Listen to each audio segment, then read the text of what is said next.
This event occurred a few years ago when I went to a small movie theater with my girlfriend, who I'll call Lily. It was later in the night, and the movie we were watching had already been out for a while, so there weren't that many people there. I don't remember what movie we watched that night, due to everything that took place. After we bought our popcorn and soda from the snack bar, we headed in to take our seats. There was an elderly couple sitting mid-distance to the screen, and a hooded man who sat on the very front row. So we chose to sit towards the back of the room. Anyway, we were watching the previews and joking with each other quietly when something slammed against the floor. Startled, we look at the front to see that the hooded man had taken his drink and chucked it as hard as he could against the ground that it splashed onto the bottom of the movie screen. It was so random, and we wondered why he had done that, but then he sat perfectly still as if nothing had happened. The elderly couple stood up and moved a few rows back to get farther away from the man. Nothing else strange happened until 10 minutes into the movie, when the man started mumbling to himself loud enough that we could hear it in the back. It was quite distracting, and the old man stood up and walked over to tell him to be quiet. We tried to pay attention to the movie, but were interested in seeing how everything would play out. As soon as the elderly man walked up to the hooded figure, we could hear the man growling as if he was some kind of animal. The old man kept trying to tell him to shut up, but that only made his growling get worse. So the old man walks back to his seat and was having none of it, so he and his wife left the movie theater. Now, after this happened, my girlfriend and I were wondering if there was something wrong with the guy. After the elderly couple left, the hooded figure went back to mumbling, which was terribly annoying when we were trying to watch the movie. A few minutes later, Lily told me that she had to use the restroom and would be back soon. Scared to be in the movie theater alone with this man, I said jokingly, "Hurry back because I don't want to get murdered here alone." She left me with a smile as she walked out of the room. The figure turned his head and watched her leave. Interested in the movie again, I'm not paying any attention to the man. When I looked back to where he was, I noticed that he had moved 2 rows closer to where I was. I was a little weirded out, but not too scared because I was a pretty built guy, and I knew that I could take him if I really needed to. That's when I see the man reach both of his hands into the air, and he started to wiggle his fingers. On closer inspection, I noticed that the man's fingers weren't right looking. They were shorter stubs, and when the screen brightened, I could see blood dripping from the exposed bones. Mentally freaking out now, I watched the man duck down out of sight. Randomly, I could hear laughing that seemed to drown out the movie.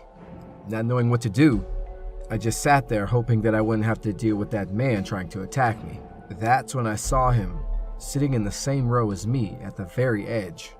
He had his hands on his face, but I couldn't tell what he was doing with them. That's when my stomach convulsed, and I threw up when I saw that he was eating his own fingers off aggressively. He seemed to enjoy it, as he had a smile on his face while he was peeling off the skin on his hand with his teeth. The man's eyes stayed focused on me as he did it. Quivering in fear, disgusted to my very core, I stood up and looked the man in his eyes as I slowly tried to back away from him. That's when the movie turned dark, because they were in a night scene, so I darted straight for the exit. Behind me, I could hear the man crawling over the rows of seats after me. As I was going to the exit, I saw the door open and Lily was coming back in. "Run! Get out now!" I screamed as she looked at me with questioning eyes.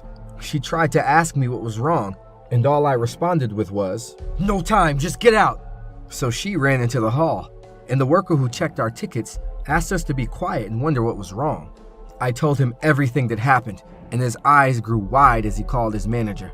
Out in the hall, we could all now hear the man's cursed pitch screaming coming from the theater. They called the police, which quickly came and detained the man, who tried to sink his teeth into them.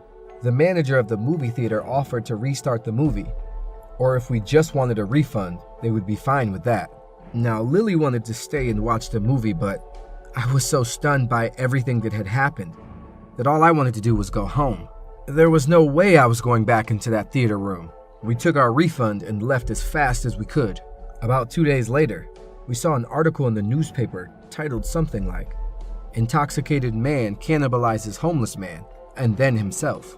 What happened is that the man was on some hardcore drugs, so he went and robbed a homeless man and then cannibalized him.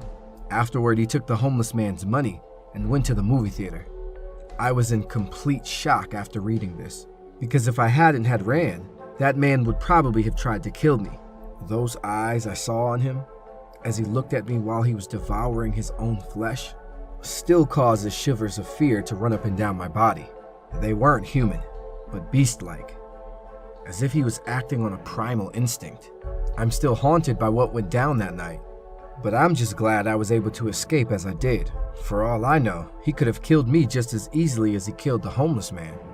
Next time I see someone acting strangely like that, I'm not going to hesitate in leaving the area. For all I know, I could be their next meal.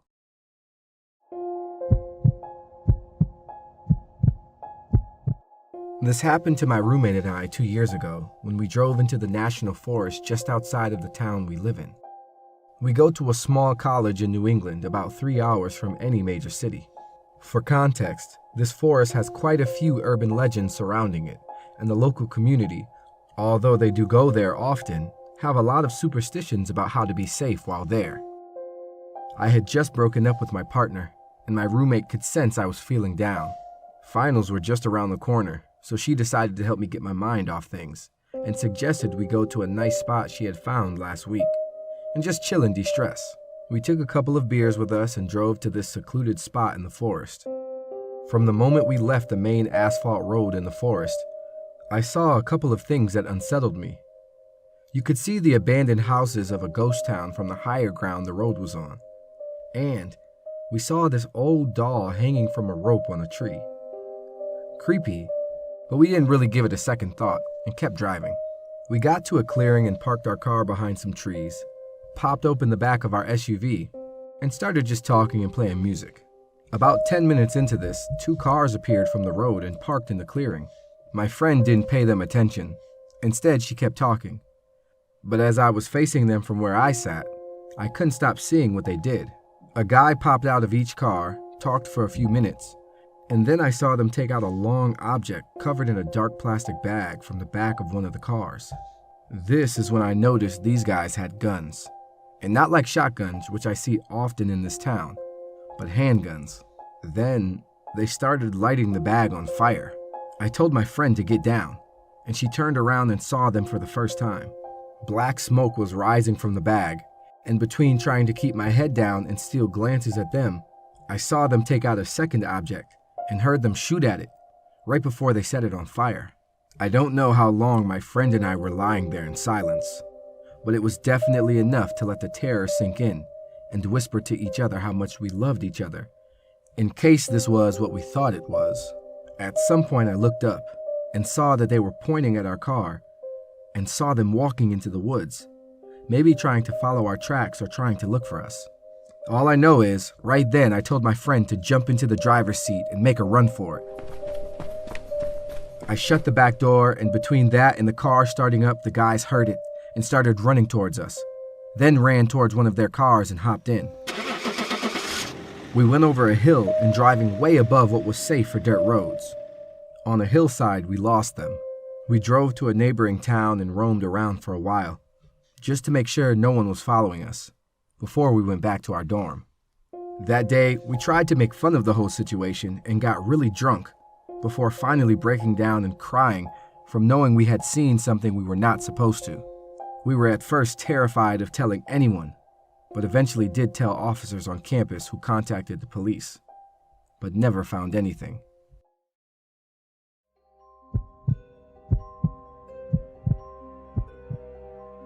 I was upstairs in my room one night playing video games with the volume really loud when I thought I heard noises coming from downstairs.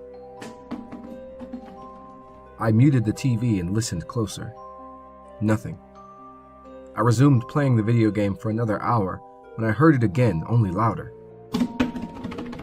I was sure I heard it this time and was a little freaked out. To assure myself, I went downstairs to the basement where I thought I heard the noise coming from. As soon as I opened the basement door, I was hit with a cold breeze. I went downstairs and saw the window wide open. I was 100% sure I had closed and locked all the windows in the house.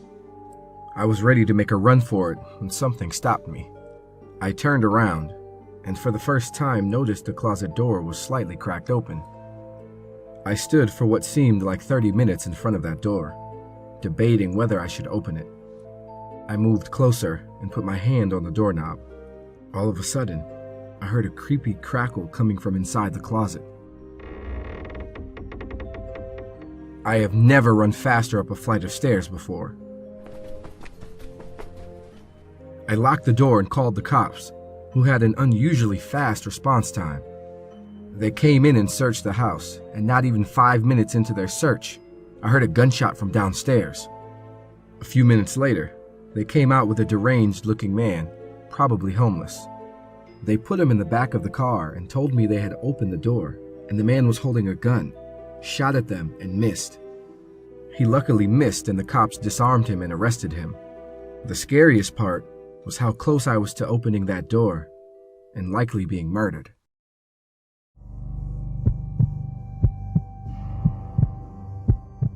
I bought a possessed mirror, and it was the biggest mistake of my life. I have been completely obsessed with anything paranormal since I knew what the word spirit meant. I would spend hours watching scary stories and paranormal investigations on YouTube, watching horror movies, reading scary books, basically doing anything to make my skin crawl. So when I saw the ad for a black possessed mirror, it's safe to say I jumped on the idea. To explain exactly what I mean by a black possessed mirror, basically the glass on the mirror is tinted black, so you can't really see your reflection. This is often used to summon spirits and such from the spirit realm. Once the spirit is summoned, it becomes a great communication tool. Of course, there are cases where the spirit becomes trapped inside the mirror. This was that case. I was beyond excited to receive this mirror. I would track my order every day, wait by the window to see if the delivery man would drop a large package on my doorstep. I could barely hold still. That is, until it actually came. The second I opened the door to sign off my package, and every second after that, all I could feel was dread. Hell, even the delivery man looked like he hadn't slept in weeks. I remember how it felt when I pulled the mirror out of its protective wrapping. It felt like I had stuck my hand into the ground of a freshly dug grave. Cold, empty, lifeless. You'll only understand what I'm talking about if you felt it yourself. Take my word for it. You do not want to. After placing the mirror in the corner I had designated for it, I couldn't stop myself from staring at it. I have no idea how long I stood there transfixed on the black tinted glass, but by the time I had broken out of my trance, the sun was retreating behind the horizon. That night was full of night terrors and waking up feeling like someone was watching me. I ended up turning on every light in my house just to get a peace of mind. By the time morning had come, I was sleep deprived and ready to run straight for the hills. I convinced myself to stay, telling myself the first night is always the worst and that the spirit most likely needs to get used to me like I do to it. That was my first mistake. I should have left when I had the chance. I spent the day doing my usual routine: shower, work, home, relax. Nothing odd happened until the sun fell. Nothing ever does. That night, I woke up with what I thought was sleep paralysis. An unrecognizable woman covered head to toe in dirt stood at the foot of my bed, smiling at me like a wolf about to pounce on its prey. I closed my eyes. This wasn't the first time I'd had a sleep paralysis episode, and I knew very well it wasn't real. The reassurance I felt was ripped from my being when I felt my bed dip, as if something had taken its time crawling onto it. I pressed my eyelids shut, assuring myself it would be over soon. Then, I felt a pressure on my shoulder, like someone was trying to push me into the mattress. This was followed by a heavy breathing in my ear and a sharp pain down my forearm. When I awoke the next morning, the gash in my arm was unmissable. It looked like someone had dragged their jagged nail through my skin as hard as they could. Looking down at my sheets was a mistake. They were completely covered in dirt. Realizing this had all begun when I got the mirror, I took action and threw it away. only to find it back in its designated corner. I tried burning it, but that didn't work either. It came out unsinged. I called a priest. He did a blessing. It worked for a day, then back to the night terrors and the creepy woman in my room. I called a medium, feeling like this was my last option, and she proceeded to tell me that the spirit had latched onto me. Getting rid of it would not be easy. She recommended giving it to someone else, but I had a sinking feeling about putting the demon mirror in the hands of another unsuspecting victim. I'm not sure exactly what I'm going to do. I'm covered in scratches. The carpet in my room is permanently stained with dirt, and every time I walk past the mirror, I feel it watching me, almost as if it's waiting for me to go to sleep.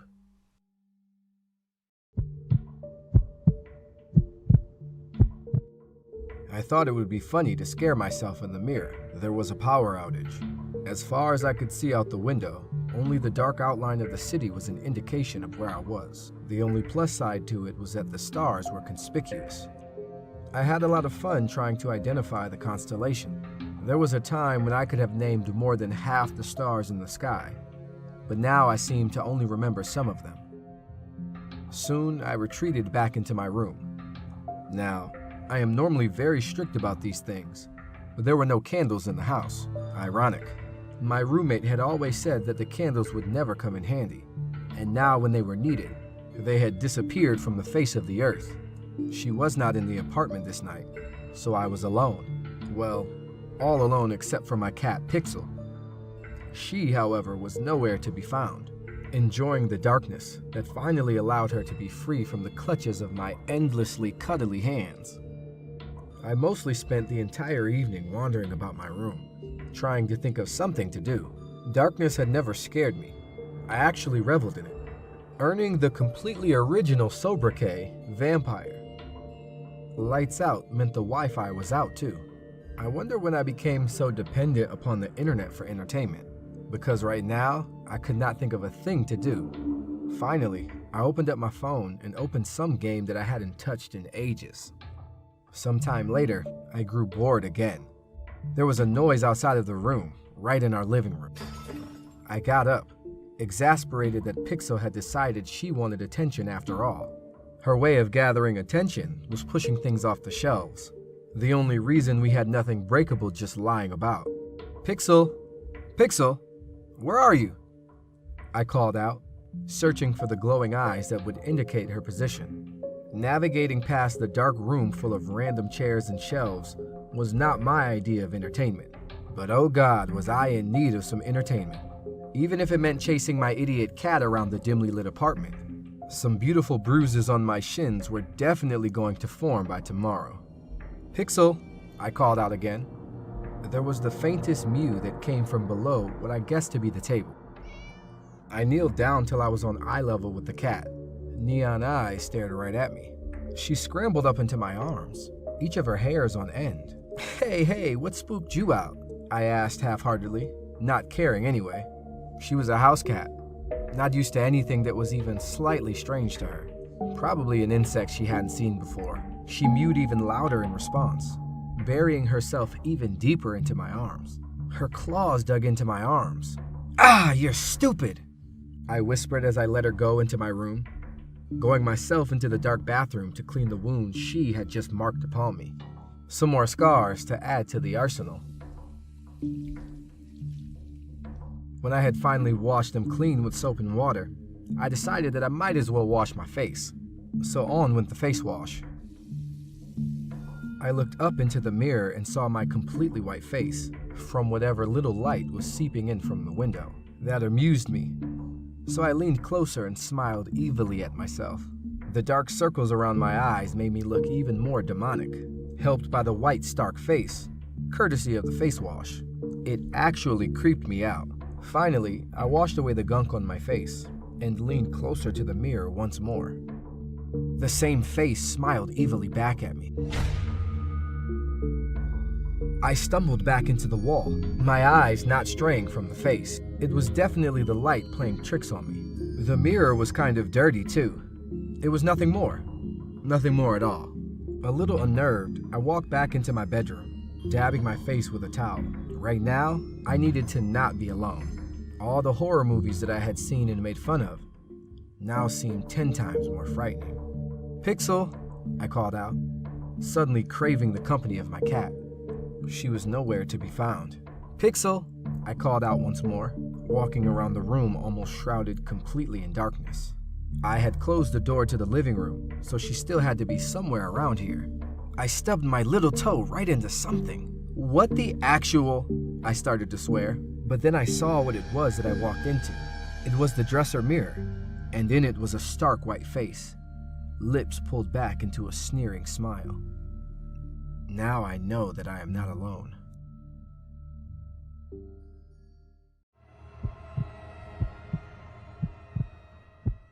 I'm an amateur videographer, and I shouldn't have accepted an unusual gig.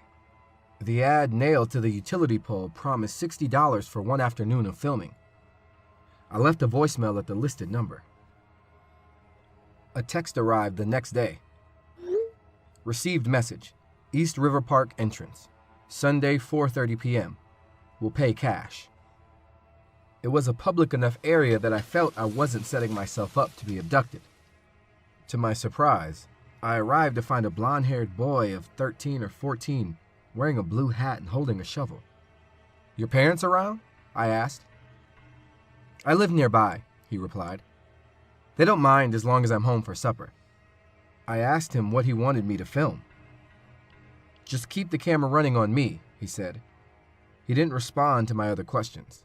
Instead, he abruptly hopped from the concrete path into the woods. I scrambled to follow him. True to his instructions, I hit record and kept the camera trained on him. He walked with no regard for trails, forcing me to nimbly avoid low branches and push through bushes. Finally, he stopped at a patch of dirt between two trees. He dug for a few minutes. I began to worry about what people would think if they saw me alone in the woods with an unrelated young boy, but few were out due to the pandemic and the impending storm promised by the dark clouds. He shook his head at the hole he dug and marched off. His behavior weirded me out. Was he even going to pay me? We stopped at another dirt patch. Again, the boy dug, shook his head, and walked off. The process repeated several times until early nightfall. Exasperated, I asked, "Look, kid, how much longer do you need me to film you? And when will I get paid?" He spoke for the first time since we'd met. "Just one more." He dug a few feet from a tall oak tree's base. I watched through the camera as, after several minutes, the shovel made an unusual sound of contact. He shoveled remarkably quickly until the rectangular hole must have been over a foot deep. He stepped back and motioned for me to film the inside of the shallow hole. There, I saw a stained plastic sheet. Adjusting the camera focus, I recognized within it a sight that shocked me. A short, decomposed corpse in a blue hat. A short, decomposed corpse in a blue hat. "What the hell?" I said, nearly dropping the camera as I turned around to ask for an explanation. The boy had crept up to me. He knelt, reached down to the body, removed a blood-stained wallet from its pants pocket, and took 3 $20 bills from it. "Your payment," he said. I froze. With his arm still outstretched, he laughed loudly as a mixture of blood and foamy drool ran down his mouth. I still heard his cackling as I sprinted away. When I calmed down enough to review the footage, I discovered it contained no holes, no shovel, no teenage boy, and the sound of no voice but my own.